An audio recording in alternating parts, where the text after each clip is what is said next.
You're watching KHQA Overtime with Chris Dewar. Brought to you by Con Communications.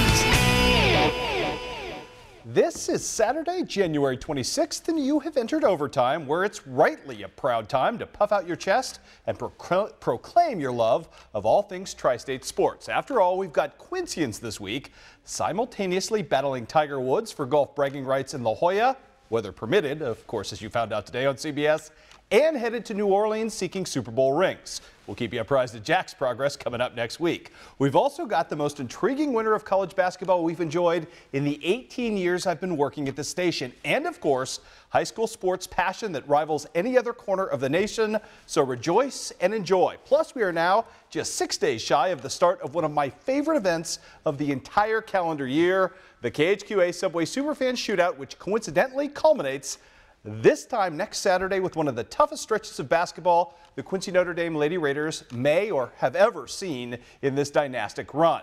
We start off today trying to pick up a 6th straight championship at Carrollton, taking on Bethalto Civic Memorial, and Quincy Notre Dame does what Quincy Notre Dame does. This is a little defense from Cassidy. Oh, Gangenbacher with a nice steal, the larceny, and the layup at the other end. That would start the onslaught, and it would be yet again another onslaught, more defense, another steal, and this time it is once again Miss Cassidy Gangenbacher with the score. Cass had 20 points to lead all scorers on her team tonight. More to come right here. It's Kristen Gangenbacher coming free, taking the easy bucket. And you know what? The Raiders are just so good defensively. Transition buckets are easy. Jordan Frericks named the MVP of the entire tournament. Great open jumper for her. Quincy Notre Dame simply ran away from Civic Memorial and won its 6th straight tournament title in this event. Final count in this one was ugly, 61-22, but Quincy Notre Dame gets it done. But that is just the start of what is an awesome week. Ross Green tomorrow night at 10 o'clock. We'll talk more about a run where Quincy Notre Dame will face 3 straight top 5 teams, 2 of them in Class 4A on back-to-back nights. That in the KHQA Subway Superfan Shootout. Before that, a trip down to St. Louis to take on a Nashville team that's state ranked in Class 2A as well. 72 hours of absolute purgatory, a gauntlet nearly impossible, but the Lady Raiders don't think so. Again, you'll hear from all of them coming up tomorrow at 10 o'clock, and that tips off a week-long run of look ahead to the big Saturday and Friday night slate. 12 games in all. I can't wait. We're going to break it all down for you coming up this week. Meanwhile, Quincy High School in action tonight at home, trying to make it a 2-0 weekend, taking on Champaign Central. Big night for Cole Abbey, who had 14 points, including this fall-away 3 early to set the tone. And then it was the big guys doing what they do in the interior. Jason Saurin, great take right here for him, coming off the beautiful pass. Then it's Luka Radovic cleaning up the offensive glass and cleaning up nicely in the scoring column with 2 and 1 more to count on top of that. The Blue Devils riding comfortably into the second half. Great first half. They're going to build upon it. Mason Fairley, the little turnaround spin move, and he gets the bucket to go. Again, Mason Fairley right here, spinning away from the steal attempt, draining the jumper from the top of the key. And then Zach Burry going to do some work as well with the open three-pointer. All Blue Devils in this game tonight as they win, make it a really good weekend, beating Champaign Central 60-49 is your final in that ball game. We've also got championship action for you tonight at Beardstown between the host team and Triopia. These two teams a long ways removed from playing from championship trophies of any kind, so this a big game for both teams. Low-scoring affair, but look at Delaney Ortiz setting the tone for the Tigers early on with a great take right there. Then the Tigers going to transition off the miss at the other end. This is John Kramer looking to Bubba Patterson, wide open at the other end. He avoids the contact, gets the bucket to fall. The Trojans would answer, though. They'd have a pretty good night. Not offensively. Nobody had a good night offensively, but they'd find just enough buckets to get this thing done. Keegan Lear scoring on the putback right here. It would be a low-scoring affair tonight, but it would be Triopia winning in hostile climbs by 1 to claim the tournament title at Beardstown. 29-28 was your final in this one as well. One score to pass along from that tournament as well before we get to the Jacksonville score. In the 5th place game, Rushville Industry felled by South Fulton. 49-46 was your final in that ball game. Manning Plater with 24 points in that ball game for Rushville Industry. Also, as you see right there, Jacksonville picks up its 15th victory of the season, knocking off Springfield at home tonight. 48-40 was your final in that one. Josh Peak leading the way for his team with 12 points. We talked about tournament championships. We had one going on tonight at Bowling Green. Louisiana, the upstart, taking on Winfield, the #1 team in the mix. And that's Chuck Arnold, the HLG grad, now running the Winfield program, which has been very successful early this season. You see why here. Really good defense, setting the tone against Louisiana. And eventually the ball is going to end up in the hands of Joel Creto, who's going to knock that down unabated to the hole. Brendan Ross trying to answer, former KHQA Student Athlete of the Week. Smart guy, really smart looking jumper as well right there for the 3. Too much Credo, though, in this game. At the other end, he comes back and scores before Louisiana could even reset the defense. Again, Ross with the take here. He's going to miss, but Tristan Castilla is going to come up with the offensive putback for his team. Louisiana trying for one more upset in this game. They hung tough, just not tough enough, as Aaron Aubuchon and Winfield get the win and the tournament championship tonight. Final count in this one, 55-43 was your answer. Earlier in the night, third place game, Ellsbury trying to bounce back from that upset loss suffered at the hands of the aforementioned Louisiana Bulldogs. Tell you what, Bowling Green had other ideas in this one. Off the miss, that's Adam Holt cleaning up nicely. Then more to come. The three-point game, the perimeter game, really good for Bowling Green on its home court. First, Alex Roy with the 3, then Corey Brown, the football star, with 3 more. Eventually, Ellsbury's going to get back into this thing and make it tight in the first half. Kenny Leslie springing away from everyone. You'll see him at the Superfan Shootout this week, coming up against West Hancock. But Corey Buchanan right there with the mid-range jumper, keeping his team alive. Leslie right there with the block, and at the other end of it, Charles Fraction getting his team back on top in this one. A lot of Charles Fraction in this run late in the fourth quarter. In fact, as Charles Fraction comes free here, Ellsbury is going to build a 3-point lead at 55-52 with 38 seconds left. But Bowling Green is on the home floor and has some magic working tonight, and it comes courtesy of Corey Brown. With 38 seconds left, he's going to tie the game up right here after 2 free throws after a quick foul by Ellsbury. It's 57-55. Bowling Green. Ellsbury, though, with a chance to win it at the end. It would end up in the hands of Charles Fraction. His 3-pointer to win it. Going to clink off the iron, and that is the end of that. Bowling Green with the upset tonight. That's 2 straight. Ellsbury in an awful funk right now. They lose 57-55. Great night for the hosting Bowling Green Bobcats, and a really good night for the aforementioned Corey Brown. We've got more for you. Lots more coming up here on the Big Overtime Show, including one of the best wrestling events of the entire year, plus a day of mixed results on the local college basketball scene. All of it when Overtime continues in 2 minutes.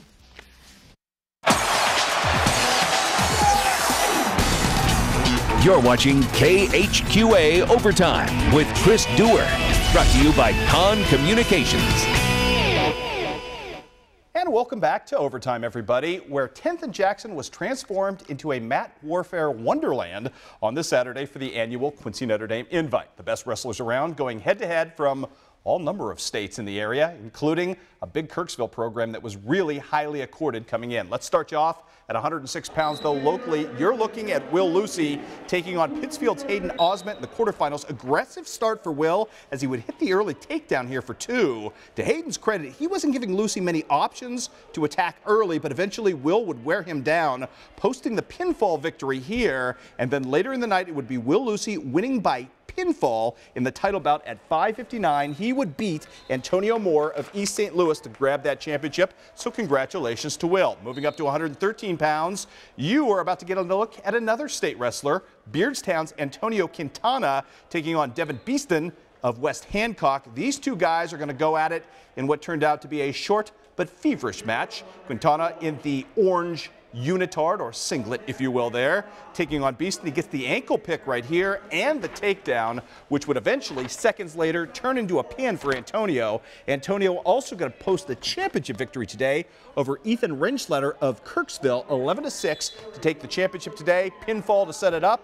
Championship for Antonio Quintana. That, my friends, is why he's state ranked. Let's move on up the weight classes just a little bit. You are looking now at Darren Stevens of Quincy Notre Dame, wrestling at 120, taking on Jesse DeCastro of Sacred Heart Griffin. Darren aggressively working that right shoulder of DeCastro's into some well-won back points right here. That kind of set things up really quickly. Look at the quick reversal to open period 2 for Stevens. Cat quick that kid is, and an eventual pin for him as he gets the win there, advances all the way to the championship bout, taking on Chatham Glenwood's Chris Nation, and it would be Darren Stevens posting a 4-0 victory to there. Look at the stretch right there. Stevens with a great effort. Quincy Notre Dame really good all the way around. More on them in just a second. Let's move up to, as you can see right there, 126, Jack Lucy out of West Hancock making quick work of Jacksonville's Tristan LeBlanc with the takedown there, the eventual pin. Jack Lucy wins a 5-0 decision in the championship over Don Cavett of East St. Louis to advance on. Congratulations to Jack Lucy, the surest bet in this tournament going in, and he lived up to every bit of that today. Let's move on up as well to 132 now. Spirited match here between Illini West's Dakota Huss and Pittsfield's Brent Noble, who gave no quarter in this match, but Huss wasn't budging, eventually hitting the thighs there for the hard-earned cradle and the eventual pin. Great day for Dakota Huss. Ended up finishing second, though. Upset today, the story of the day at 132. Jimmy Tedeschi of Quincy High School, wrestling from the JV team up with the varsity. He posts a 6-4 victory. Congratulations to Jimmy, showing out strong today. At 138, Quincy Notre Dame's Gage Stevens flirting with disaster here against Central's Jeremy Braun. Right here, Braun almost takes him down and almost hits it, but luckily for Gage Stevens, he finds a way to get out of the predicament and turn it into a pinfall for his own victory. Good win there for Gage. He would also take the championship today as Quincy Notre Dame grabbing in championships right and left. He wins, does Gage Stevens, a 9-2 decision over Martin Arundo to take the 138-pound crown. Let's move on up again. This time we're going to take a look at 152, talking about state-ranked wrestlers. Few better than David Acosta of Beerstown right here versus Seth Hunkula of Richwoods. It would be the early takedown right here for Mr. Acosta. And then this is the very definition and epitome of a great reversal. Starting off period 2 in the down position, he's not even going to get to neutral. He's going to go straight into a cradle and eventually a pin. Acosta really good today. He would beat the outstanding Nick Hamilton of Jacksonville in a 6-5 thrilling decision tonight to win the championship at 152 pounds today. Good stuff from David Acosta. Remember that name come state time. He's one of those kids who hasn't gotten a lot of credit maybe or a lot of press around the entire area, but he's as good as they come. And Acosta just flat vicious in some of his pins today. Vicious and ruthless and quick and efficient. Really, really good stuff from him today. But Beardstown was really good all the way across the board today. We're going to move on up now to 160 pounds. Dakota Longley, I get to show you these highlights in real time against Luke Lauman, which really never happens, but you're going to get to see it because this match lasted all of 14 seconds. Dakota Longley, he has him up, he has him down, he has him pinned. Longley, ridiculously good today. He won by fall 3 different times today, including in the championship round over Blake Schutte of Quincy Notre Dame in 322. That's a championship for Dakota Longley at 160. At 170, Zach Abney. It's Abney time. This took no time at all. Pittsfield's #1 ranked state wrestler going to get the pinfall victory here. He's going to eventually beat Dominic Hathaway today of Landfear in a 12-8 decision to win the championship crown right there, as you would expect of a #1 ranked wrestler, and doing it with the bad bicep as well, which was taped up today. Story of the day, though, 182, our guy Matt Supernaut, who's having a heck of a week. He's wrestling the #1 ranked wrestler in all of Missouri. That, my friends, at 182 pounds is McKenna Cook of Kirksville. And Matt Supernaut, going to get to that in a second. First, right here, he's taking on John Keeler of West Hancock. It's the takedown, the reversal. He's going to ride out and eventually turn into a pinfall of his own benefit. That's just resourceful. The story of the day came for Matt Supernaut, or Soup as we like to call him, in the championship round where he beat McKenna Cook 8-4 for the decision. The entire place erupted in applause for Matt Supernaut. Again, earlier this week, picked up his 100th victory. If you want to hear his story, it's online right now at connecttristates.com. This kid really inspirational in how far he's come since his freshman year. Great day for Matt Supernaut, and our congratulations to him. Also want to move on up to 220 pounds today. You are looking right here at a big showing right here at 220 from Tucker Harn, who'd get all the way to the championship round today. Ends up losing, though, to Kirksville's Logan Summers. But this is a nice win for him in round number 3 of the quarterfinals against Daniel Allen. He was only up 1-0 at the time. Tucker Harn pulls a pinfall out of it. So where do we stand team-wise in all of this? Well, your winner today was Kirksville, who came in highly accorded and rightfully so, as the Tigers show out with 200 points today. Quincy Notre Dame, though, with 3 championships today, including Jeffrey Haley, who you didn't see win at 195 pounds. I apologize personally to Jeffrey. Somehow he wrestled and wrestled so quickly today, I missed his quarterfinal. So apologies to Jeffrey, but he was your 3rd champion for Quincy Notre Dame, as Ken Manziel's team finishes 3rd on the day. Beardstown comes in 3rd as well with a great showing with 175 pounds. So good stuff all the way around. for Kirksville, Quincy Notre Dame, Beerstown. Also nice showing for West Hancock and Illini West as well in a great day of high school wrestling. More wrestling to talk about today. Western Big Six meet up in the Quad Cities. Quincy High School ends up going 3-2 as a team, but the big story, 3 conference champions. 2 of them you would have expected. The third, a really nice surprise at 106 pounds as Trevor Schutte comes up strong. So the Blue Devils building momentum as regionals start next week with 3 championships coming out of a loaded showdown today at the Western Big Six. Rock Island, Moline, both really good teams. Rock Island outstanding, beat Quincy High pretty sizably last night. Quincy High gave Moline all it could handle, but Quincy High ends up with a 3-2 record in this event. Finally today, earlier in the day, good showing as well for the Hannibal Pirates as they end up taking out Marshall on the road. Final count in this one sees the Pirates victorious 49-21. So Derek Greening's team building some momentum towards the postseason as well. How about some girls basketball now? Illini West at home in a thriller today with Orion. Gracie Bostard setting things up as good point guards do early on, finding Aubrey Carlisle for the easy deuce there. Then Gracie working her defensive magic with the steal right there, eventually hooking up here with Michaela Gronwald. Just a great passing team. Gracie Bostard can flat distribute. Good stuff from her. Good stuff from the perimeter as well from Shelby White, as it would be Illini West building a 2-point lead early in the first quarter. Second quarter was disastrous despite this bucket right here from Elise Trout. About the only thing that went right for Illini West in the second quarter as Illini West went down 8. But you know what? Coach Supernaut's team found a way to come back in the second half and get this thing won against a pretty good Orion team. Final count in this one in favor of the Chargers in a thriller. 47-43 was the way it would end up. Illini West improves to 16-10 on the season and 7-2 in conference play. Meanwhile, on the scoreboard today, big wins all the way around. Western gets knocked off at West Hancock, 60-32. Allison DeWald leading the way for the Titans with 18 points in that ball game. Central Southeastern, too much for Griggsville Perry today, winning in rather emphatic fashion in that game. 63-23 was your final, behind 14 from Madison Steinkamp. We've also got Liberty Payson beating up on West Prairie, 64-41. The freshman Madeline Heyer with 23 points, 10 rebounds, and 6 dimes in this one. That's a pretty good day at the office. Macomb gets a nice win over Rockridge. Yanni Sadler showing out with 21 points in that ball game. And in the third place game at the Carrollton tournament, which we showed you highlights of a little bit earlier, well, this game went ugly in favor of Painted today as West Central has to settle for 4th. They lose to the Lady Cougars 55-47. Well, it's time now to introduce our latest Con Communication connection for the month of January, offering you, our viewers, a chance to vote for the most spectacular play of the month, and in so doing, earning yourself a chance to win a prize package from Con Communications. All you have to do is vote at the end of the month for the best connection. Our nominee for this week, this beautiful alley-oop last night from Miles Wensine to Mr. Nagel from Fort Madison, which ended up ultimately helping that team upset Mount Pleasant. You have 4 great candidates to choose from. We're at the end of the month, so coming up next week, you can vote for the winner. Again, one last look at this one, whether it's Cabe Simpson from South Shelby, who had that game-winning buzzer beater, whether it's, who else did we have? We had Brianne Begeman with a game-winning buzzer beater as well from nearly half court. She got it done, and we also had a phenomenal slam dunk from Ellsbury's Kenny Leslie. Those are the other nominees. Vote for your favorite at the end of this month. Actually, this week, later this week, you have your chance to do so, and you have a chance to win a prize package just by voting. And we'll have more overtime for you coming up after this.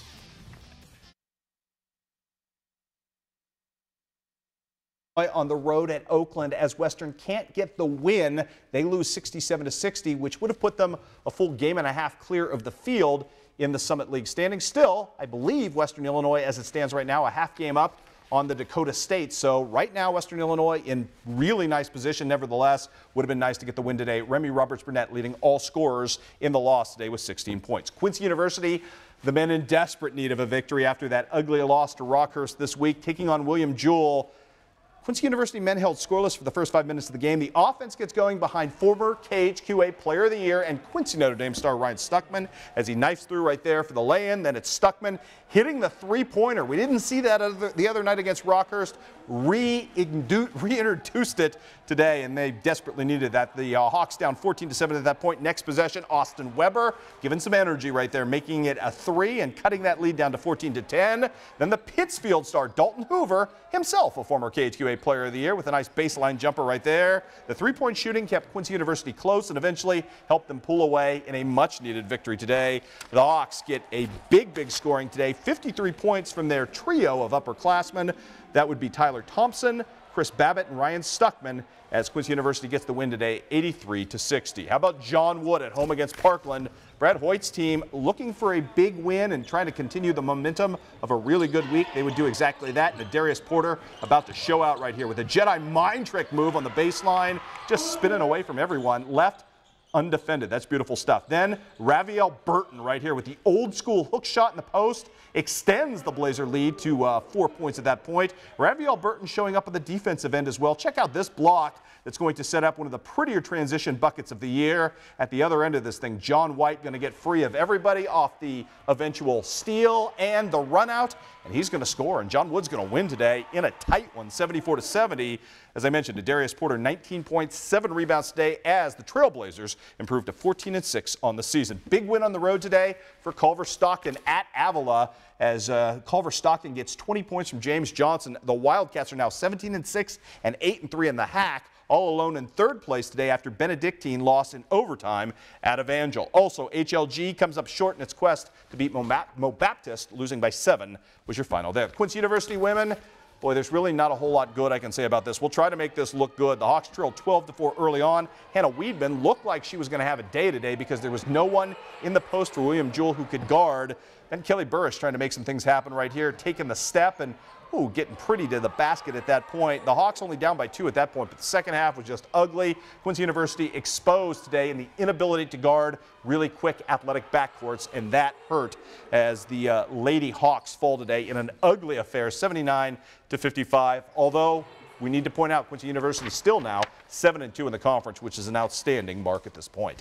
How about the John Wood women at home as well, taking on Parkland? Good start for the Blazers. Cheyenne Hedrington, boy, she's going to make her presence felt. She is a physical force in the low blocks, kissing one off the window for 2. How about Dakota Flessner, the pride of Payson High School? She knocks down the short jumper here after the offensive rebound. She had 14 points to lead her team. Flessner not done yet. Dakota from distance going to knock down a 3-pointer, making it 7-2 John Wood at this point.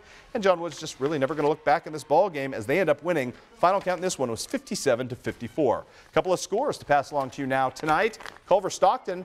Boy, the Wildcats and Lady Wildcats had a good week. We'll get to them in a second. First, I got to tell you that HLG got beat by Mo Baptist 58-39. Here's that Culver Stockton score you were asking for and you wanted to know. Mimi Reeves leading the way with 25 points and Chelsea Stanley tying a career best with 14, the Keokuk product, as Culver Stockton goes 4-0 this week between the men and women. Pretty good showing up on the hill. If you haven't seen them yet, go check out the Wildcats and Lady Wildcats. Playing some pretty good basketball of late. Bad news to end with on the college docket tonight is Western Illinois, the women playing at home, lose for the second straight time at Waste Management Court. This one, a Van Halen score, 51-50 was your final in that ball game. And we'll have more overtime for you coming up after this. I'm not going to soft sell you. Next Saturday, the biggest overtime of our calendar as we have our KHQA Subway Superfan Shootout. We'll break it all down for you right here if you can't come to town. But then again, for $8 for 12 games worth of basketball, who wouldn't want to come to town? $6 in advance, by the way, which works out to like 50 cents a game. That's fantastic. Plus, regional wrestling highlights all right here on Overtime next Saturday. We'll see you at 10:30, and we will be jam-packed. See you then, everybody.